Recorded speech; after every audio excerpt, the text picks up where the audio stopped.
Hello, Gloria. Welcome to the Conquering Everest podcast. Oh, hello, Brian, and thank you so much for having me on today. I'm delighted to be here. Yeah, I'm delighted to have you. I can't wait to dive into your story.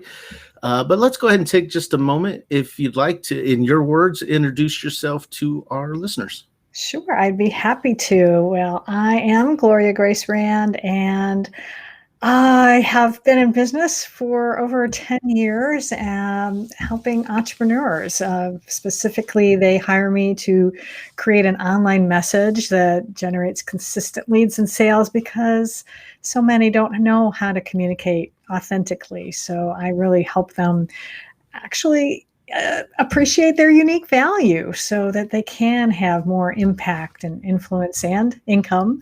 The bottom line is always nice. And in fact, that is the bottom line. We attract ideal clients to their business with messages from the heart. And that's, like I say, I've been doing this SEO copywriting work now for over 10 years, and I'm moving into more coaching because part of the reason I have discovered in working with clients over the years is why they have trouble communicating sometimes is because they aren't really talking from the heart. They are maybe trying to live up to somebody else's expectations, and they're not really being true to who they are. And I've come a long way in discovering that for myself, which I'm sure we'll talk about in a Yeah. little while. And that's why I'm really passionate about helping them as well. So that's why I offer coaching in addition to the actual writing of the messaging, which I still love to do. Yeah, that's great. And as I've read your story and got to know a little bit about you, communication, that outwardness of it wasn't always the case. You've had to develop yourself over the years. Let's kind of go back and let's talk a little bit. Let's talk about your story, where it began for you.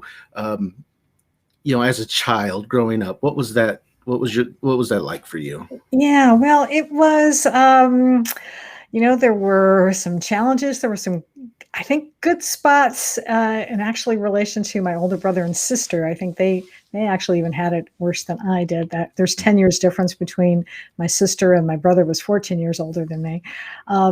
But I grew up in a household with, unfortunately, alcoholism was a big problem. My dad was an alcoholic. And then my mom, in trying to deal with that, didn't always deal with it very well, frankly. And she could be abusive, mostly verbal abuse, but I did get a black eye one time because I didn't want to eat my peas and I threw them out, and she caught me. As a child of depression, she didn't like seeing food go to waste, and I think that was really what kind of brought that out for her. But so yeah, it was a little. Things were tense, shall we say, in the household. Not always knowing how, what kind of shape my dad was going to be in, maybe when he came home from work, and then how my mom would react to that. And so, yeah, a lot of stress, a lot of fear, and as I said, there was a big gap between my siblings and I. So they essentially both were out of the house by the time I was 7. And so I was an only child. And in some respects, things did get better at times, but not always. Not always. Still had to deal with a lot of that stuff. And your father was more of the and I'm going off of memory, so who knows what you're going to get from my memory. But your father, if I remember right, he was pretty compassionate. He was kind of the one that would come home, be lighthearted with you, and then your mom was more of like the Actually, authoritarian. no, what? Actually, I have some good memories of my dad. I mean, he did help me out a lot. I mean, he was the one who taught me how to ride a bike. He loved to play golf. When he was feeling better and not in the throes of alcoholism, and he actually had me drive a golf cart around from time to time. My mom was very compassionate. and very loving to me. And that's what makes it hard, because then there were times where she would just lash out and could, lose her temper at the drop of a hat, and over, things seemingly that I wouldn't think would be a big deal, but she would. And she was also very impatient, and could get easily nervous. And she suffered from depression as well, because I know she was involved in a program that was called Recovery. And I know, in fact, even when I was really little, I know she was involved in that. And so, it's tough, because it's on one hand, she could be, really fun, and she loved to sing, and that helped, kind of foster a love of singing in me. She loved to read. We would go to the library and bring home books. But then there would be times, and I think it was, my dad was more of the, I wouldn't necessarily strong silent type, but more of the silent type, because I think, because my mom was so vocal, and so he would retreat into his shell, and wouldn't he'd sit down in front of the TV and watch TV for hours, and then of course he'd fall asleep, and I'd change the channel and be like, "No, I'm watching that," That's how parents would do. Yeah. So it's and it's an interesting relationship they even had, and then as a family dynamic, it was challenging as well. And for you, as a kid growing up in the midst of all this, what did it do to you? Your personality, your confidence. What was that like for you? Yeah, well, my my sister remarked, years later, that I was a scaredy cat, and I was easily bullied and picked on, and in fact, I was actually journaling about that this morning, even, and thinking about that, because I'm grateful to the bullies in a way now, because they were probably sent to me as a way to help me to try to learn how to stick up for myself. But because of the environment I grew up in, that was a bit too hard, I guess, unless I wasn't ready for that lesson. I wasn't ready to stick up for myself. And I was an easy target. And, I remember I would and this was even in junior high, we had to wait for the bus to go to school, and it was wintertime. I grew up in Michigan, and the guys would snatch my hat off my head and then throw it around, and I'm trying to get it back. And so, yeah, even though there was part of me that wanted to be seen. In fact, my mom actually did get me dance lessons, and I loved ballet and tap and jazz and being on stage. I loved that. And that was, I don't know if you ever saw A Chorus Line, but there's like one song in there that I resonated so much with, because it was like, at the ballet, I was happy. And that was my escape, and that's where I could go, where I didn't have to worry about parents, and I could just have fun. But otherwise, other times, and like dealing with school and stuff, I wasn't always the most outgoing person. Didn't have, wasn't the class clown, was not the most popular girl in school. I had a close knit, few friends that I could confide in, because I was pretty shy. And it's you said like music and dance was your escape, and it sounds like you had confidence in that space when you could go and be in your world without having to worry about the environment around you. It sounds like you had a lot of confidence. You were able to let your personality come through. Yeah, absolutely. That was definitely places that I shined, and again, like I said, music was a big part of our family life, and that my dad actually played the organ, and so I learned how to play as well. And then when I got into school, I joined the band. I played the flute and then the saxophone in high school, and I loved expressing myself creatively that way. And that's also writing. I started reading at 3. My mom taught me how to read at 3, and then I started writing, I think I had a pen pal early on, and then, wrote fan letters to John Travolta on Welcome Back, Kotter, years ago. and then, but yeah, I loved like English class and being able to, write and that was a big part of, yeah, there's this always been this creative side of me that loves to come out. And yeah, and when I can do that, I really, yeah, that's how I come alive. And it is a blessing that I have had that part of my life to be able to fall back on sometimes when I'm, not happy or something. I can, pick up a book and read, or go, play my guitar, or something like that. So as a kid, when things would get a little, uncomfortable at home, your mom wasn't in the best of mood, your dad was struggling with the alcohol. Um, did you escape to the music and the writing and dancing? Like, was that in home? Were you able to escape from the Um, environment?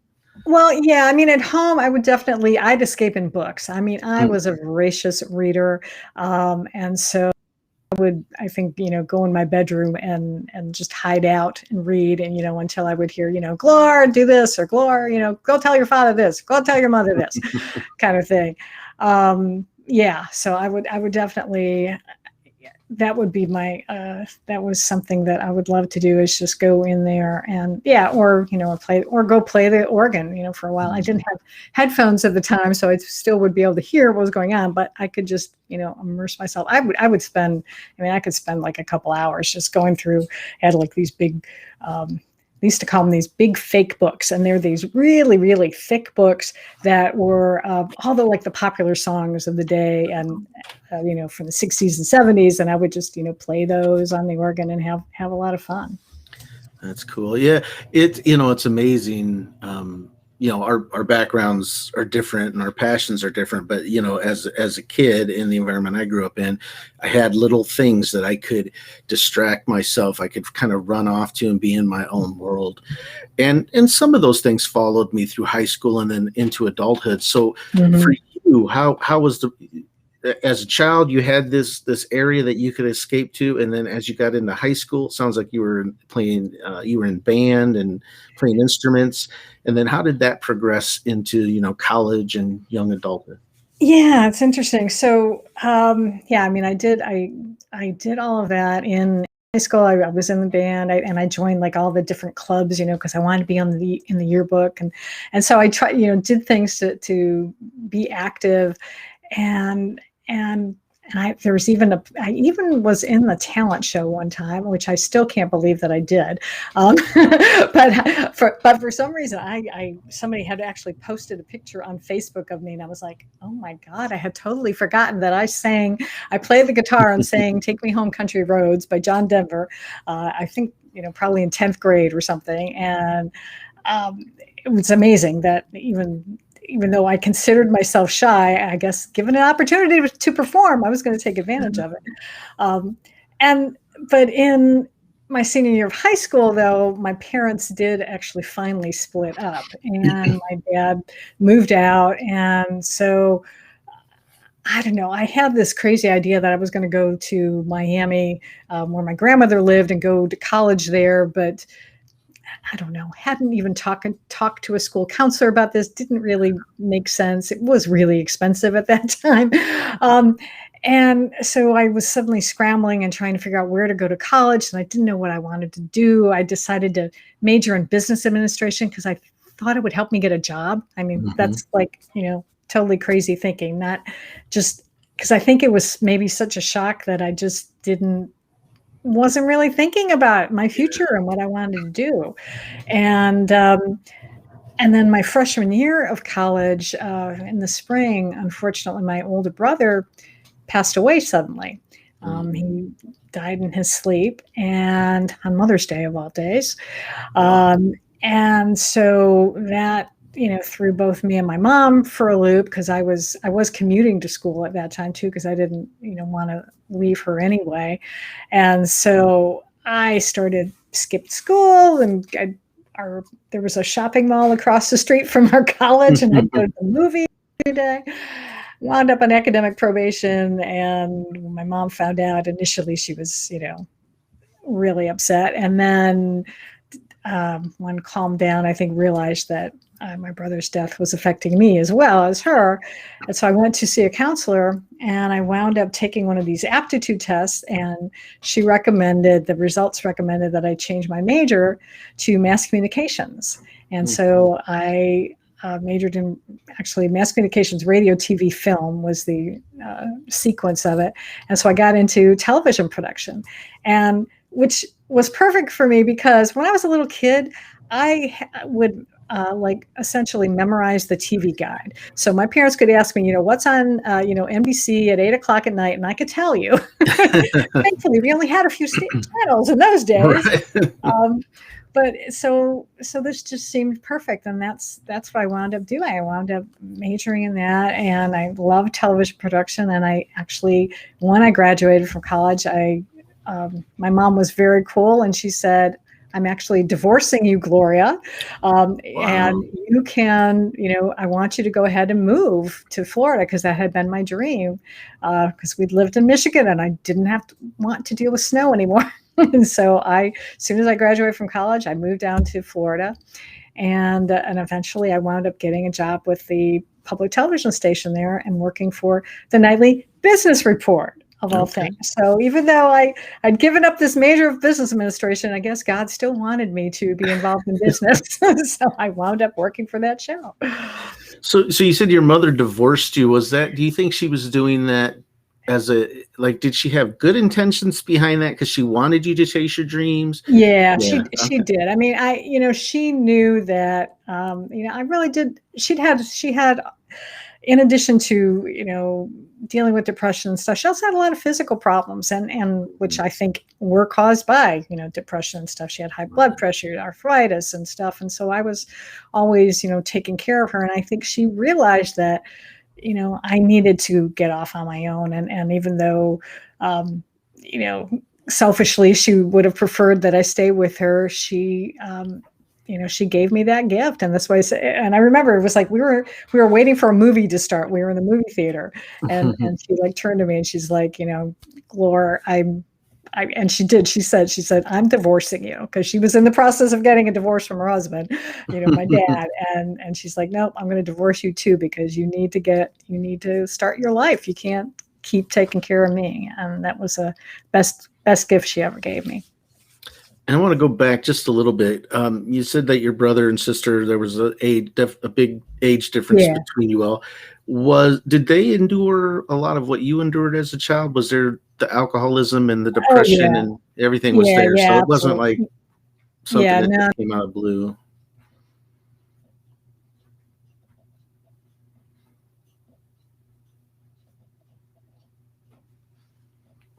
We got a little technical difficulty here.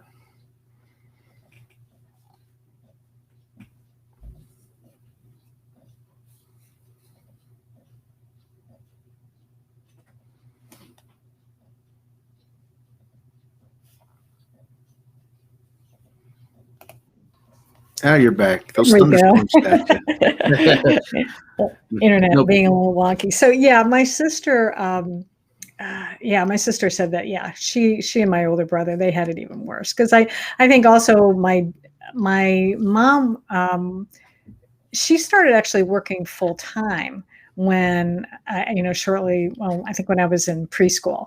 And so she hadn't been working. And so, she was just at home being a homemaker and then dealing with my dad. And so that was even more stressful. And so I think also money issues were a big deal.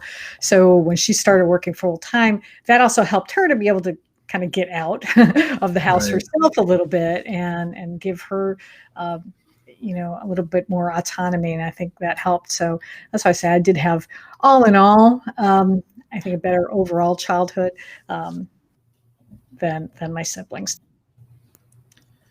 Now, did you have family in Florida? I mean, what was the the strong pull for you. Yeah, my grandmother had remarried and she moved down to Coral Gables back when I was about 7 years old. And so every year we would go down for Christmas vacation and spend that with my grandmother. And so I loved being able to like go to the beach on Christmas Day.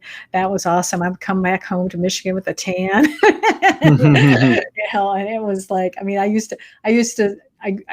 created a version of the song. I used to say, I'm dreaming of a green Christmas where the palm trees sway and children play.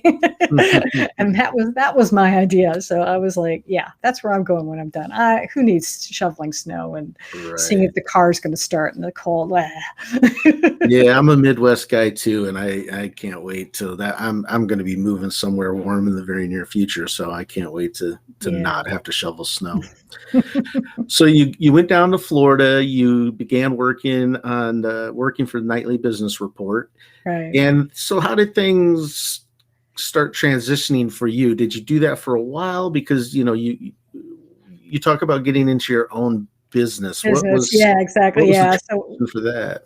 Right. So I started working for MBR, and then a couple years later, I met my husband, and we had two wonderful children. And I worked for the Nightly Business Report for a little over 10 years, and then I actually had an opportunity to produce my own business show. It was part of a statewide cable network that was cropping up at the time. And so I moved to Tallahassee for a little while and worked there, but my husband wasn't able to find a job.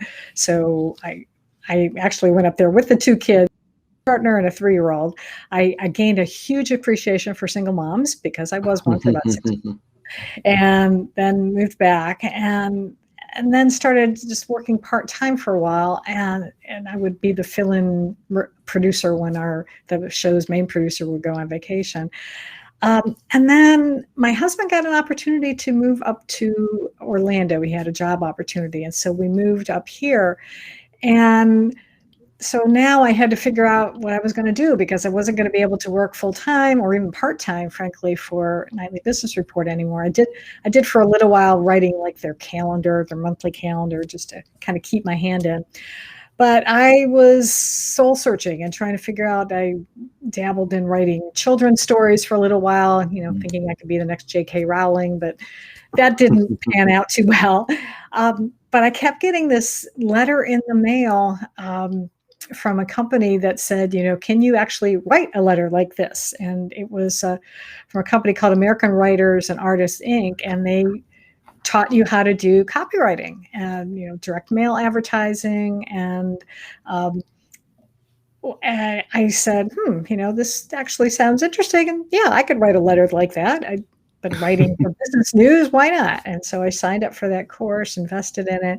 And then along the way, Channel 2, that was the television station that produced NBR, let me know that they were no longer going to need my services to even write their newsletter anymore for this monthly calendar. So I'm like, well, I guess this is a sign that I'm going to do this business. I'm actually going to go dive, head first, feet first, whatever, into it. And so I actually, at that time, had started taking a course on SEO copywriting, because the internet I was seeing was going to be a huge deal. And I really liked the idea of kind of using both sides of my brain, the logical part to figure out what keywords people were going to use to find a website online, and then the creative side to actually write it in a way that's interesting and not spammy. And so that's when I started my business and slowly was growing that. But it was tough, because especially at the beginning, because I realized, number one, that I had to now be a salesperson, and I had to talk to people, and I was still a bit shy. And not to mention, we were in this new community that I didn't know as many people anymore, and so I was having to meet people and starting this new business, and it was a bit of a challenge, learning how to do the elevator pitch and all this stuff. But interestingly enough, I think partway in, I started, video marketing was starting to become big. And so I started doing not only videos, but also live presentations because I thought it would be a good way to demonstrate my expertise to get business. And I actually liked that. So even though I was, still the shy person, put me in front of a camera and I started really digging it. Even though when I worked in television before, I never wanted to be on camera. I was quite content to be behind the scenes. But now I realize that, well, if you want clients, you're going to have to talk to people. Yeah. So I had to get over that side of me. That fear of rejection, right? That's every Yeah. salesperson's worst. Yeah. Yeah, definitely. So you got your business going, it's successful, things are going the way you want them to go. You're feeling good, you're in front of the camera now. And then cancer creeps in somewhere in that story. Fill us in Yeah. on that. Yeah. So in 2015, I was in the middle of actually working on doing some video marketing, and then was taking some courses in that and adding that into my business. And I got a call from my sister. She was in a lot of pain and things. Didn't know what was going on, and finally went to see her doctor. And it turned out that at first they thought it was going to be ovarian cancer, which would have been the good news. But unfortunately, when they went in, they found it was something else. It was called rhabdomyosarcoma, which was it's a cancer of the soft tissue, and she had a huge tumor that was lodged in her psoas muscle near her leg. And unfortunately, it was too big for the surgeon to be able to take out because it was wrapped around all these arteries, and it was going to be too big a risk for her. So they, recommended radiation and chemotherapy. But at the same time, they also did say it was stage 4. So even though I think both she and I were in a bit of a denial about that, we didn't really hear that part, I think, too well for a little while, because it was serious, and she did not have a good prognosis. And it's interesting. I'd recorded our first conversations of the consultation, and I listened back to it, and it's like, yeah, he clearly said that there was not like a good outcome. That there's not a very good chance for a good outcome here at all. And that just really certainly knocked my sister for a loop, but also me, because we weren't close when I was a kid, but as adults, we had started to, really develop a good relationship. And, the prospect of losing her when she was only in her 60s or early 60s was something, neither one of us wanted to have happen.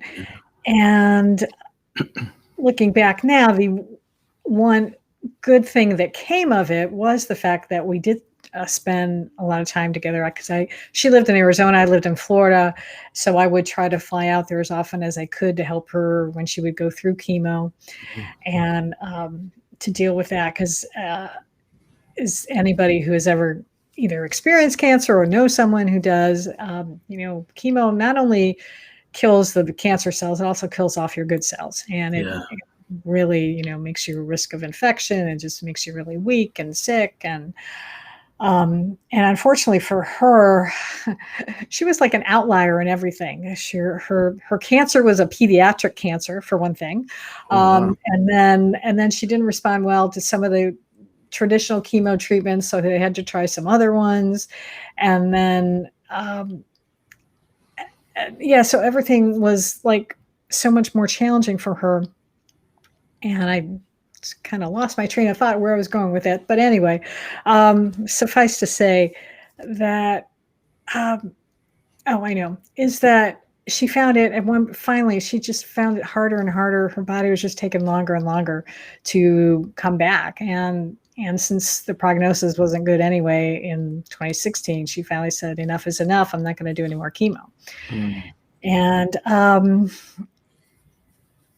And so I lost her at the end of 2016, actually the same day that Carrie Fisher died was the same day my sister, I lost her, because I was actually going through the computer and saw that news. However, there was another good thing that came of it, because 2 months before she passed, I was meditating, had been meditating for years. And during this morning meditation, this idea popped into my head that said, you should write a book about love. And I went, where is this coming from? I do marketing. I talk about social media. What do I know about love? But you were a writer in one aspect of, although you weren't writing a story. Yeah. How many years had passed between when your brother passed away and your sister? Had it been quite a while? Yeah, because he died in 81. So it was, good Lord, my goodness, about 30 years, 35 years or so. So yeah, okay. It was a long time that he'd been gone. And she missed him, because he really was her big brother. Yeah. He was her protector and stuff. And so and then we both, our parents, we'd lost both parents along the way to my dad. Shortly after I got married, he lost him, and then my mom, she died in 2003. So it was really just me and my sister for that next decade or so. And and I wish we had lived closer, and I know she would. She used to come visit when my kids were little. She would come every year, for holidays and stuff. But eventually it was kids got older. She's like, Gloria, you need to come and see me now. Yeah, yeah, I know. So I did start, but yeah.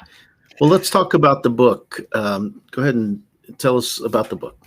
Yeah. So this idea to write a book about love, which was interesting, was that love was an acronym. And again, this came to me that first day, but I didn't really explore it until later. But it stood for love, or the L in love was let go and let God.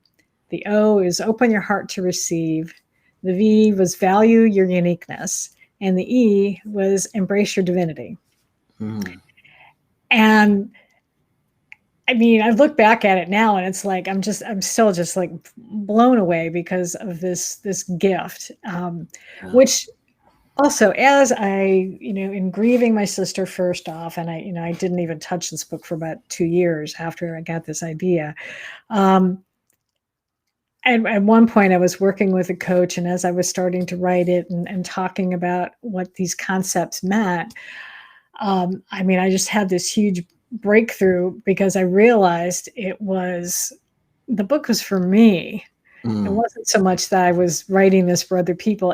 I needed to learn all these lessons for myself, because I didn't love myself. I didn't trust myself very well. I didn't value my worth. That's why I wasn't really as successful. I sort of put on this facade of being successful in the realm of online marketing, but I was still doing most everything myself, and not charging the types of fees for my services that other people with even probably less experience than I had were doing.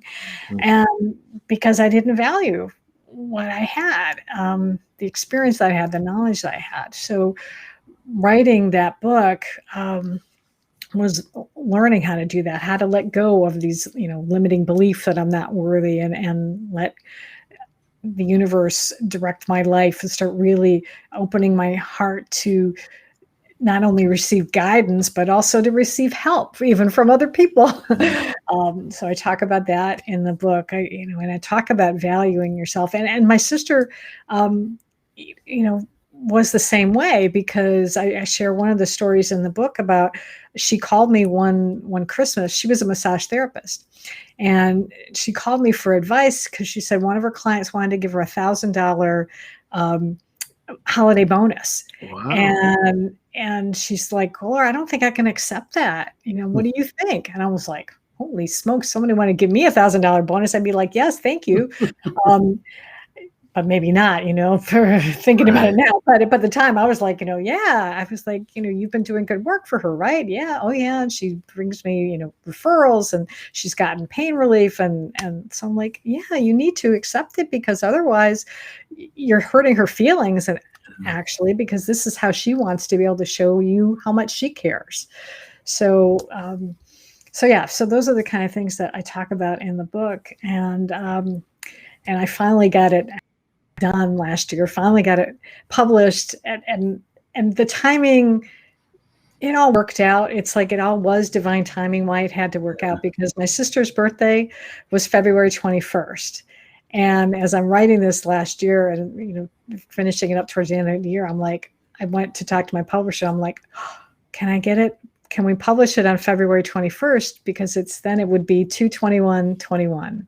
And I just loved that's synchronicity or whatever of the numbers to come out. So this was the perfect time for it to be released. Your story is such an inspiration, because as a child you grew up in a dysfunctional environment. You had a mom that was loving, but yet could be mean, for lack of a better word. You had a father that, it sounds like, while I think he was loving, he was distant because of the alcoholism. Your brother's passes away. You're trying to figure out who you are, and you're coming together. And then, you got married, you started your business, you had kids. So there was like this growth that occurred. A lot of times I think people that grow up in environments like that, especially when they get uncomfortable, and they close up into their shell, sometimes they don't come out, and you progressively were able to step out of your childhood environment. You didn't let yourself become a product of that environment. You went on to do things, that you felt moved to do. But then there's other aspects to your life too. And, you talk about running a Walt Disney World Marathon. I mean, so these are just things that you're growing with. So let's talk about that a little bit. Oh yes, that's all right.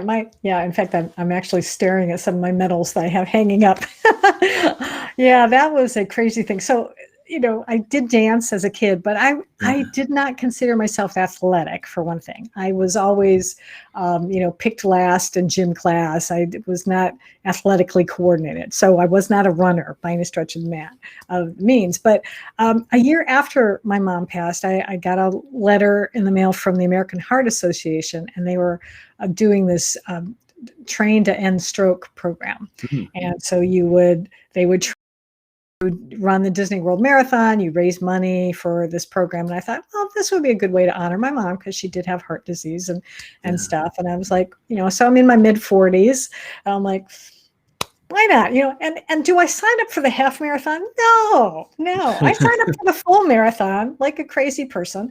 And it's like, oh my God, because you have to do like 20 miles, I think is the longest training run, just to, to be able to do that extra 26.2. So I did this, and I wound up doing running walk combination. But when I got to Disney and to do this marathon, this was back in the early 2000s, when they would do the full and the half marathon on the same day. And I made a rookie mistake, and I got pulled off. I heard this motor behind me, and I turn around, and there's this van, and he's like, you can't finish the race, you got to get in. And I'm like, what? I mean, I still had 13 miles to go or something. I was only about halfway through. And he's like, nah, you're not going to finish in time. You're too slow. I'm like, oh man, I was so pissed. But I realized that if you're ever going to do a marathon, do not use the porta potty at the beginning of the race, mile 1. No, you wait and go mile 7 or something. Okay. Where the lines are much shorter, because I wasted too much time. But there's this part of me though that is I am not a quitter. I don't like being told I can't do something. And so I said, okay, you know what? screw it. I'm going to come back next year and I'm going to finish this darn thing. I didn't do all this training not to do the whole 26.2 miles. And so this time I signed up with the Leukemia and Lymphoma Society, their program to run a marathon. And so to raise funds for that organization. And so I did it. And this time I did cross the finish line. It took me 7+ hours to do it. I'm not a fast runner, but I did it. I was like, I'm going to do it. I'm going to do it.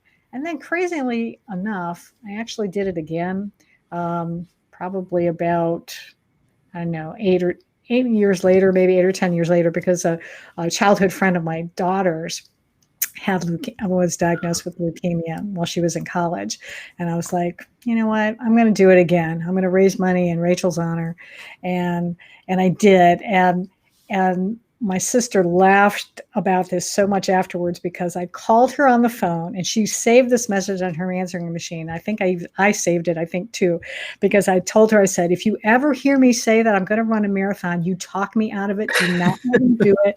Because again, it took me well over 7 hours, especially because I caught a cold like the week before. So I was having trouble breathing, but thankfully I had a friend with me on this time and she kept me going. She encouraged me and I got to finish it. But it's like, no, never again. Half marathons, much more doable. 3 hours, 3.5 hours, I can do that. But 7, no, it's too much. And somewhere in this story, your daughter's in Budapest and you decide you're going to learn a language too. So you taught yourself Hungarian, or you I'm took a course, or? I'm teaching myself Hungarian. Yeah. My grandparents were from Hungary. Although I guess where my grandmother was born is actually part of the Ukraine now. But my daughter is a web designer, and she decided that she wanted to spend actually 2020 traveling through Europe. And when she found out that she could get Hungarian citizenship because her grandparents were born in Hungary, she decided to apply because she thought it would be easier to get a Euro passport. It'd be easier for her to get around. And so she studied Hungarian. And I had heard it growing up. My mother did speak it with my grandmother, but I never learned. I learned like Kislanya, which meant little girl. That was like one phrase that stuck in my head. And, Köszönöm szépen, which is thank you very much. And so then last October, my daughter had started the trip, came home because of COVID. Then she went back over in October, and so now she's there, and she's got a boyfriend, doing very well, very happy.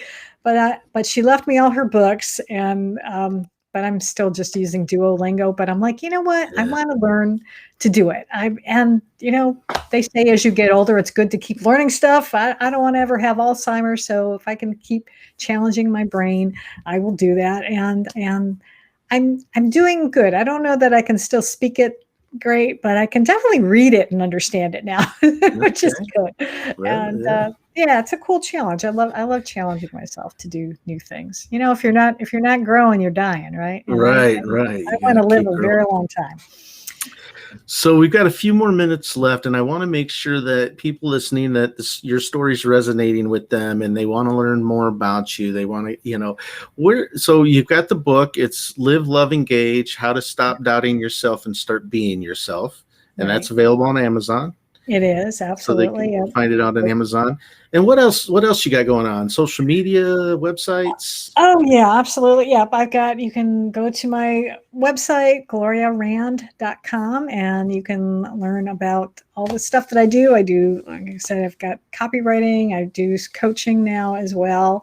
And I've on social media, you can find me on Facebook, Instagram, LinkedIn. I'm actually starting to spend more time on LinkedIn now because I've been ignoring it for a little while, and I'm going to go back to that because it is a good place for where, in particular, I want to work with and service providers and consultants, and that's where they hang out too, as much as Facebook. So you can look me up there at Gloria Grace Rand.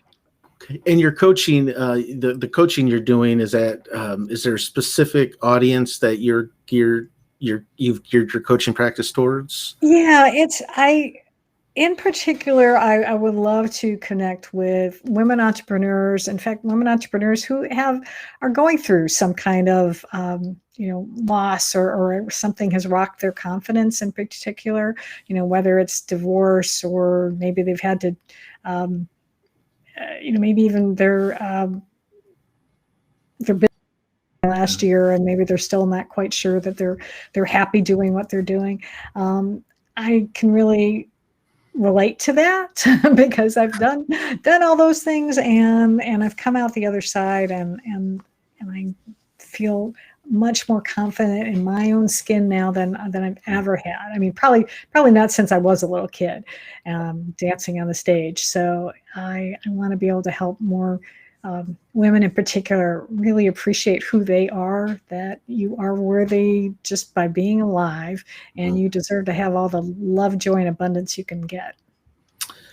Well, your story is definitely definitely an inspiration to anybody that thinks, I used to say in my younger days that I was a product of my environment, and I used that as an excuse as to why I wasn't where I wanted to be. And you've never, from what I know of you and the conversations we had, you've never tried to find an excuse. You found a way to overcome, to climb that Everest, as I like to say, and do the things that you've really wanted to do and have a full life. So I think there's a lot to be learned from your story, and I definitely hope it's helping, at least one person that's listening to this, hopefully many, many more.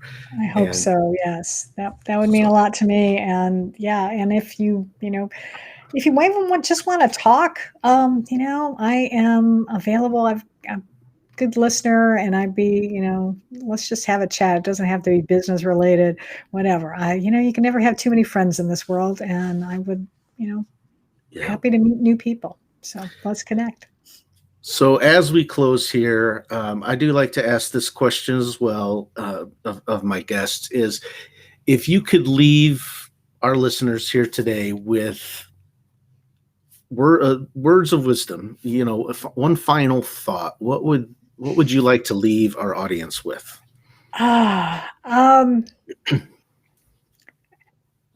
Actually, this is funny. This is perfect, actually, because I just saw this. I have this little fortune cookie message that I saved, and I know why I saved it, because this is what it says, and this is what I'm going to leave you with. It says, "Love yourself first, and everything falls into line." That's Isn't wonderful. that perfect? That is. Love yourself first, and everything else falls in line. Yeah. Well, Gloria, thank you so much for being on the show and sharing your story. And let's keep in touch. I'd like to see how things evolve for you from here too. Oh, absolutely. I would love to do that. Thank you so much. You've been a wonderful, gracious host and interviewer, and I had a really good time talking with you today. Great. Don't go anywhere. I get to the perks of being a host is I get to have a little conversation with you off the air. Okay. So hang tight. And all right. Bye now. Bye.